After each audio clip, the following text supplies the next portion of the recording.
Everyone, last time we were taking a look at Fauvism and what they are seeking to do in terms of moving away from Western tradition, finding this idea of primitivism, which we've talked about in terms of, to some extent with Cezanne, but a large extent with Gauguin, the idea of rejecting the Western world and finding something that was before science, technology really picked up. Fauvism is seeking to do that. I want to take a look at another movement that happens right around the same time as Fauvism, but taking a different direction, right? So this idea of responding to this modern world, artists are responding to it in different ways. Fauvism is responding to it in one way. I want to take a look at Cubism and how they're responding to it in a slightly different way.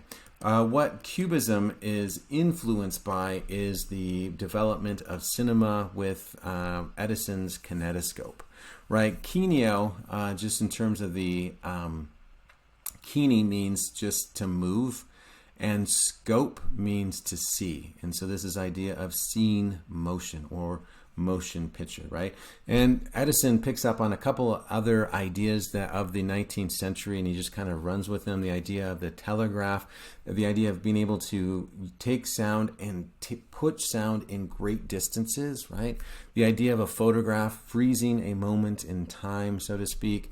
The telephone, right? Again, the idea of sound. But then this idea of phonography or the phonograph with the idea of being able to record sound and then play it over a duration, right? So what he's thinking about is, how do I take the photograph and play that over a duration, right? And so he's thinking about these ideas about, how do I convey the human experience? How do I convey movement in a particular picture? Now, his early works, the sound isn't going to be added into the early pictures until 1927. But I wanted to show you a couple of the early kinetoscope images. And so the kinetoscope is just a podium-like object that you saw on the previous slide. And someone would go up and they'd see one of these films, right? They last about 5-10 seconds. This is known as the kiss. And so you go up to the podium, you'd see the kiss, you'd pay a nickel, and that would be it, right? So then you go to another podium, and then you'd see the serpentine dance. Most of Edison's early films are much more vaudeville or like a carnival, much more of a spectator. Because what would happen was he would take these kinetoscopes from town to town as a kind of a traveling exhibit, like a fair, and people would go to them, and the whole idea was to see pictures in motion, to see if this was possible, right? So this is a scientific development during the later part of the 19th century. And people were completely amazed by this, right? Here's Sandow, who was the world's strongest man at the time. By today's standards, he just looks like Dave, who goes to World's Gym. But at the time, super impressive. But again, this idea of the carnival, right? Going to see the strong man, going to see the serpentine dance. This is comic boxing. We won't watch all of these, right? But giving you the sense, right? Something illegal, the cockfight, the barber shop, and feeding the birds, feeding the chickens. And then what happens is about a year or so later, the Lumiere brothers start to develop a projection equipment, because what we see with Edison is only one person could come in, see this kinetoscope here, right, this box, and they would watch it. And then here, this is kind of a later version where they actually add some type of sound to it. They didn't all have this. You just kind of go in and watch a silent film. But then they asked Edison to be able to do something that would project for more than one person to be able to see. And the reason for this was these boxes here would be about $1,000, and they're charging about a nickel to see them, and so it's going to take a long time to recoup the money. And they only play one particular film, right, or at least one film at a time. And so what they wanted to do is they wanted to be able to maximize their profits. And but with only one person being able to watch them at a time, it slows down those profits. And so they said, is there a way that we can just fill a room and show one, particular film to everyone, right? This idea of it as an experience. And Thomas Edison was much more interested in selling these than he was on exhibitors making money back, because the exhibitors just said, we just want to buy one and then sell it to a lot of people. And Thomas Edison's like, dude, if I did that, then you're only going to buy one of these, right? I want to sell more than that. And so he said, no, not going to do it. But then the Lumiere brothers came in from France and they say, hey, we'll do just that, right? So he takes the ideas of Edison and then they do a projection, right? And this is where we see the birth of cinema. The sound was added later. But the idea for this is people would go into these, City Hall, wherever they were going to exhibit these projectors, and then they would just watch the idea of motion picture. So these are just people leaving the factory. The Lumiere brothers' films are much more about slices of life, daily life, rather than kind of the vaudeville, carnival aspects of Edison. But the idea is that this becomes the experience, right? The experience of going and seeing a common film with more than one person, right? That's the idea of cinema. Cinema is the experience of a collective having the same experience collectively, right? Now, there's a huge debate between the United States and France between who actually developed cinema or film, right? The United States said it's Thomas Edison with the kinetoscope. The French say, no. The birth of cinema, this idea of a collective experience, is France because of the Lumiere brothers, right? So there's that kind of ongoing debate. This is just feeding the baby. This is called Watering the Gardener. This one's a little bit more staged. Rather than just putting a camera up and letting action happen, you have the camera being put up and then the boy coming in, stepping on the hose, watering the gardener, and then some child abuse. And then just a couple old men playing cards. And then this is the arrival of train. According to legend, when this was exhibited for the first time, people passed out because they thought the train was coming through the screen. I don't know if that's true. Kind of an apocryphal story, but an interesting story nonetheless, right? So the question here is, how do you think the development of cinema changed the art world, right? We talked about how photography changed art in the 19th century. Cinema is going to radically change art in the 20th century, right? And this is where we get Cubism. Cubism is a response to the world around it, but also a response to film, right? And so let's take a look at what Cubism is seeking to do. It's an art movement during the early 20th century founded by Pablo Picasso and George Braque. They focused on shattering reality into pieces and then reconstructing reality into a new abstract image. And so thinking about if you were to take a photograph and put it on a pane of glass and then drop the glass, you're going to have all these shard fragments. They take these shard fragments and they piece them back together. So it's going to have this kind of jagged kind of reality to it. Cubist images have a flattened surface, kind of inspired by Cezanne, and could show an object from multiple perspectives. So rather than just one, many perspectives, again, influenced by Cezanne, or a number of events occurring simultaneously, the idea of movement in time, i.e. film, right? The idea of showing motion. How do you capture motion on a static two-dimensional surface, right? So they're thinking about how do we capture more than one perspective, like if the artist was moving across the room, or if the figure was moving across the room, how do we capture that on a two-dimensional static canvas? Generally, Cubists have a utopian vision, and this is where their avant-garde comes in, right? Trying to lead direct society to a new ideal by doing something different with art. It seeks to tear down the existing social order to create a new ideal, suggesting that this modern world is corrupt. We need to find a new direction for it, right? So again, this is happening right at the cusp of World War I, right before World War I happens, when there's massive arms buildup. There's a lot of rumors happening about the war. People are excitedly embracing war, as we saw with Thomas Hardy. It's happening right at that cusp. And what we're seeing with it is they're suggesting that society needs to have a new direction. It needs to have a new focus, right? Their style is geometric art, so it's going to have those geometric jagged angles, going to have multiple perspectives, focusing on the fourth dimension, which the fourth dimension is time, right? So the three dimensions, we have height, width, and depth. The fourth dimension is motion, movement, and time. The idealism, the idea of trying to tear down society and to create a new ideal, different from the Renaissance idealism. Then we see analytical cubism, which is the broken mirror idea, and then the synthetic cubism, which is a collage, right? So we'll see those two. I want to just show you some examples of that. But Marcel Duchamp, we'll take a look at him when we get to Dadaism.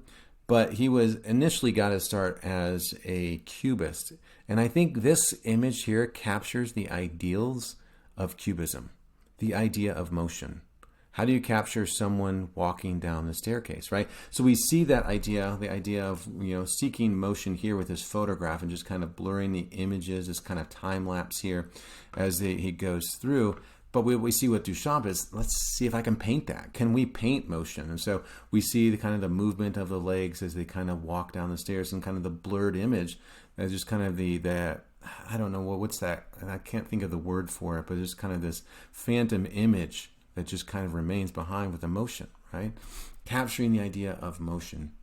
Juan Gris's portrait of Picasso demonstrates this idea of shattering an actual image and then piecing it back together. A lot of Cubist images are going to have a very simple color palette.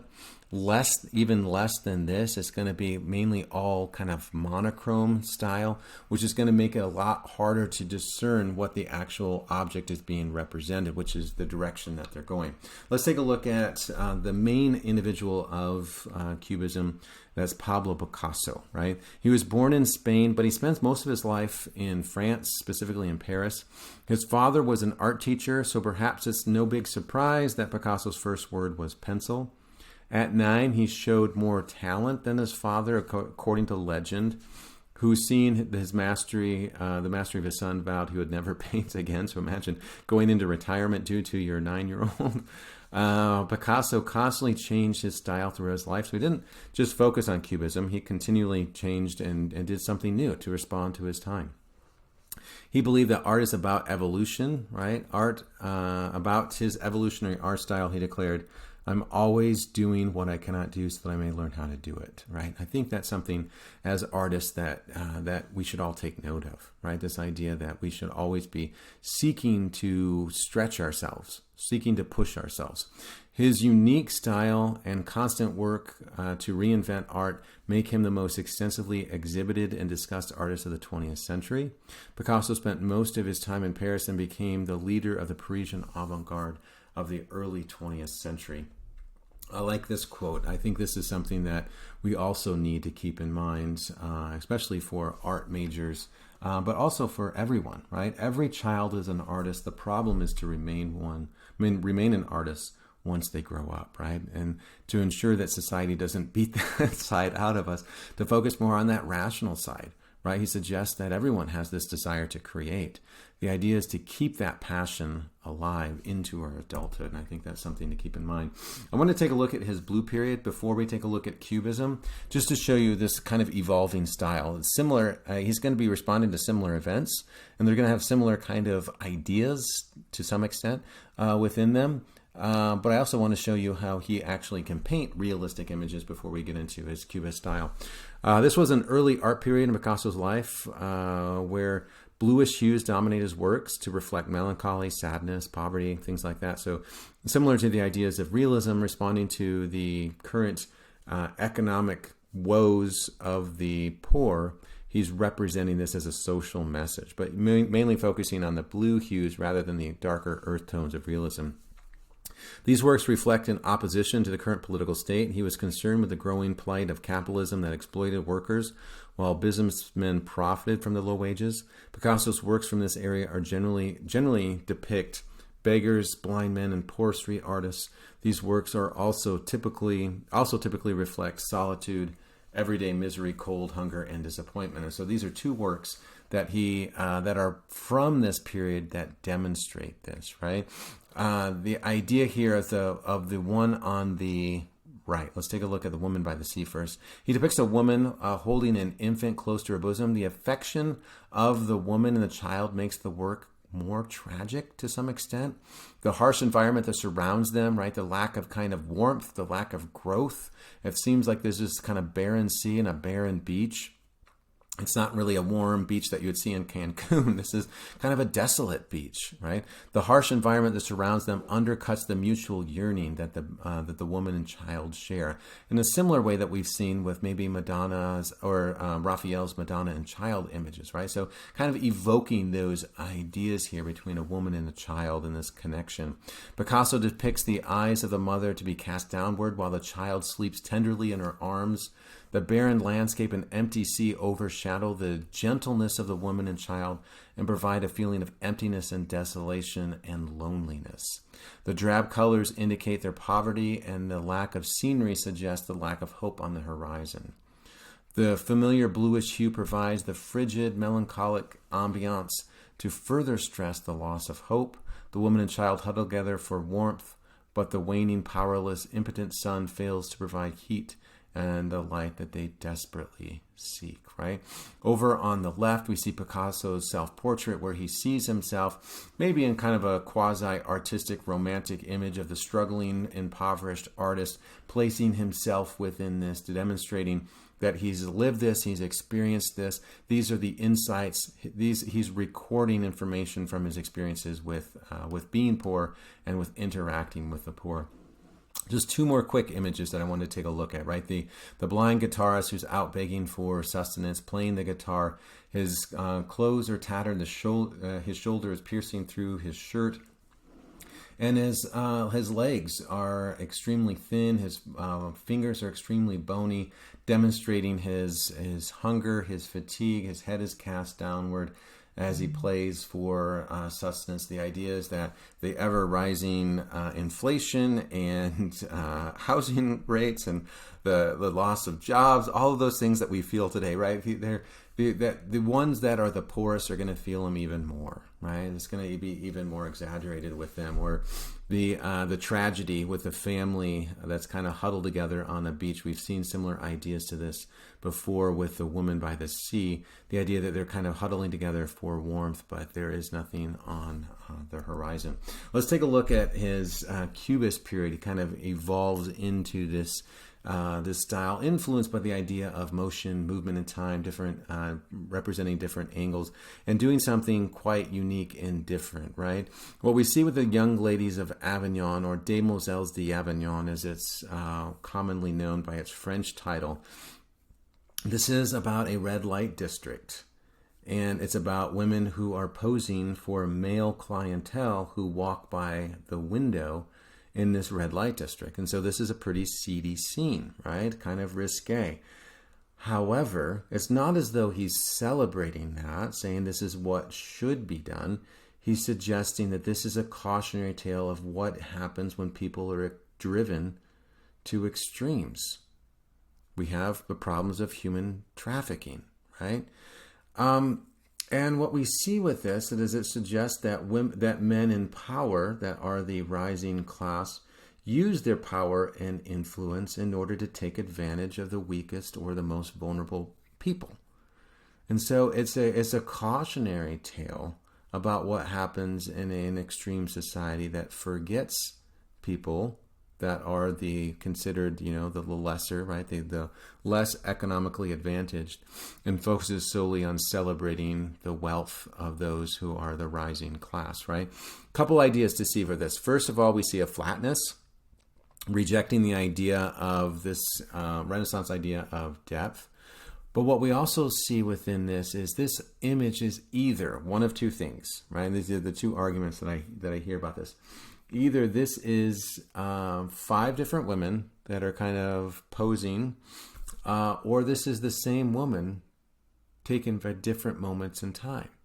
And I think that there might be something to that second interpretation, because if you look at the 2 women in the middle, their face looks very similar, right? But it's different kind of motion. So we see different kind of movements within it. Now, a lot of people ask about what in the world's going on with the two images, the two women on the right-hand side with the African masks. And I've heard a couple of different ideas with this. This could be this could be African mask. That's one interpretation, which would be Picasso's connection with primitivism, believing that, Western society is corrupt and we need to find more of these primitive elements to save and to find our roots, so to speak. Or this could be a figures with syphilis, which, if you've seen the distorted faces of people with syphilis, this could very well be that as well, which would be an occupational hazard. So it could be either one of those, right? But either one is suggesting that our society is corrupt and leading to some major problems. Now, the indication of the fruit at the bottom center, which with it being gray, demonstrates this idea of fertility, but it's off in this particular scene. It doesn't look appealing, right? So this idea of intimacy is being distorted by the modern world, by the extreme situations that surround us. This is what one person said about this work. When it was first exhibited, it created a riot. People said that this is, I guess, obscene in some ways, but obscene not only in the content, but also obscene in terms of the visual representation, that this is so radical in terms of how it looks. People said, this isn't art. How dare you put this in a museum? Here's what one critic said. This is one review. The Cubists are not waiting for the war to end hostilities against good sense. We're not waiting for war. We're just going to be hostile with our art. They are exhibiting at the Gallery of Perret, naked women whose scattered parts are represented in all four corners of the canvas. Here an eye, there an ear, over there a hand, a foot on top, a mouth below. Monsieur Picasso has painted 5 women who are, if truth be told, all hacked up, and all their limbs somehow managed to hold together.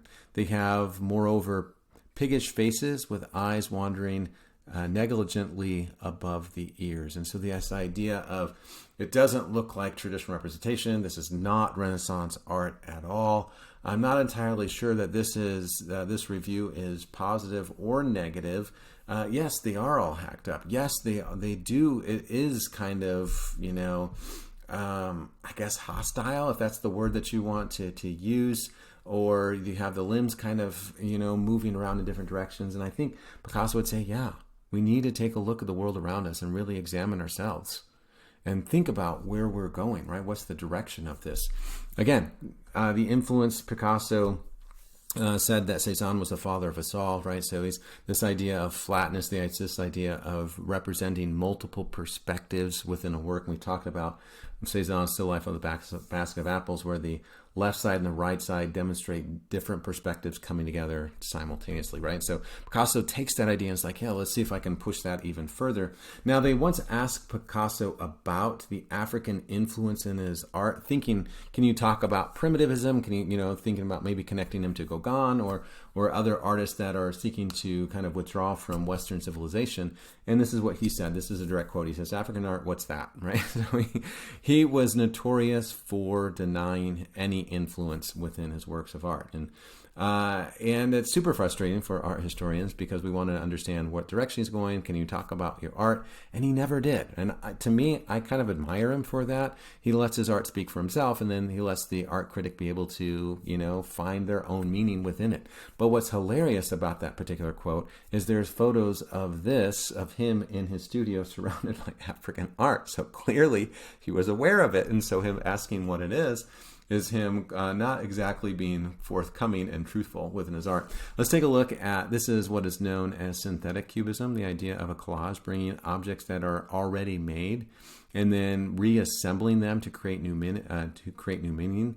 This is a still life with a guitar on the left or just a regular guitar on the right, taking objects such as a newspaper or wallpaper, things of that nature, piecing them together to create a new image. But similar to the ideas of other cubisms, shattering reality and then piecing it back together, right? So keeping that idea. And then this would be an example of analytical cubism, where you see the similar color palette, right? There's not a lot of variety. This is a kind of a monochromatic. in its scale, where we just see gray, brown, and kind of a white, yellowish color. And it's just about angles. It's about fracturing reality and then piecing it back together. It's called Ma Jolie, or Jolie is means pretty in French, and Mage is me, so my pretty one.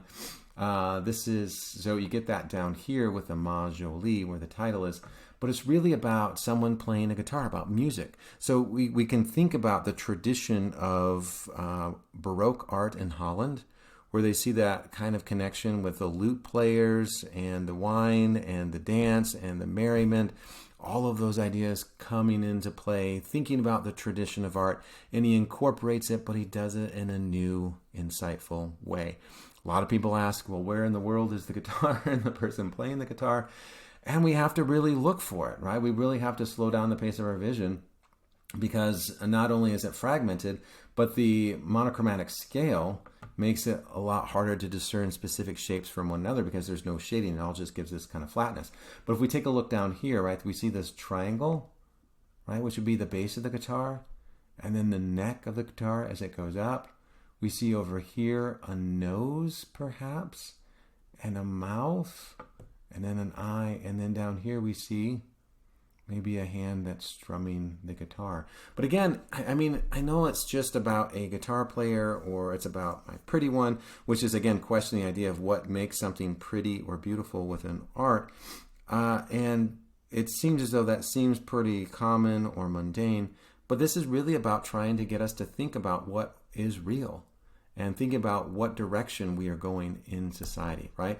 Here's the other founder of Cubism, Georges Braque. He was a French painter, collagist, draftsman, printmaker, and sculptor. His father was a painter and decorator. He exhibited at the Salon of Independence in the spring of 1907, and during this time he met Picasso through Guillaume Apollinaire, which we'll take a look at a little bit with a later art movement. Braque's most important contributions to the history of art was his role in the development of what became known as Cubism. He developed a collage, but Picasso's fame and notoriety overshadowed his quiet life. And so, similar to what we see with Ma Jolie, we see the idea of someone playing a guitar. This one's a little bit clearer. We can see at the top, we see the eyes, we see the lips, we can see the bass of the guitar, right, and the strings. This one gives us a little bit more sense, but it also feels like it's a collage where you have these other images that look like they're coming from newspaper prints being placed in there to convey this idea, right? And again, just kind of looking at them in unison, right? We see kind of the common style. For me, super hard to determine which one is, if I was just to see images in an art museum, which is a Baroque and which is a Picasso. It's super hard to tell, right? They're very similar. So if you take a look at these two, it would be, unless you knew this, by the nameplate or by a signature, it would be super hard to tell. But the similar ideas, right? Ma Jolie, the guitar. Here we see the violin, right? And then the candlestick seen here, right? So kind of the idea of music coming together in a similar way of carrying on the tradition of Baroque art, but representing it differently, right? So getting us to think about our reality, thinking about what art should be, what should be the direction of art, what should be the purpose of art, and thinking about that in more detail. All right, we'll leave off here and we'll take a look at futurism next.